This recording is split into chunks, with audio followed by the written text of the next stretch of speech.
आज आपण घरी अगदी सोप्या पद्धतीने रामबंधू पापड मसाला वापरून 1 किलो उडीद डाळ पापड बनवणार आहोत. तर सर्वात पहिले गरम पाणी करायला ठेवलं आहे. त्यात 2 ग्लास पाणी टाकणार आहेत. 1 किलोसाठी 100 ग्रॅम पापड मसाला घेतलेला आहे. ते पाण्यात टाकून सगळं व्यवस्थित मिक्स करून घ्या.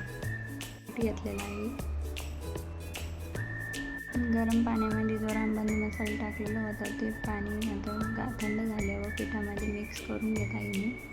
सगळं व्यवस्थित मिक्स करून घ्या. आता थोडं पाणी घालत कडकसर पीठ मळून घेतलेलं आहे मी. मळून झाल्यावर त्यावर थोडं तेल लावून एका पिशवीमध्ये ठेवलेलं आहे. 30 मिनिटं झाकून पीठ थोडं ठेचून घेत आहे, जेणेकरून ते नरम होईल आणि आपल्याला पापड करायला पटपट लाटले जातील आपल्याकडनं.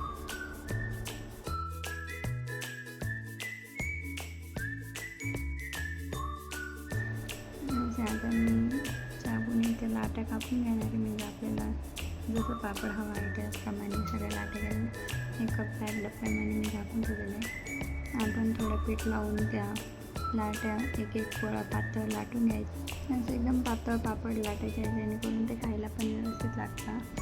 प्लास्टिक शीटवर एक टाकून दिलेलं आहे मी. दुसऱ्या दिवशी कडक उन्हात एक वाळून घ्यायची. रामबंधू मसाला वापरून 1 किलो पापड रेसिपी मला आवडली असेल तर व्हिडिओला लाईक करा, चॅनलला सबस्क्राईब करा आणि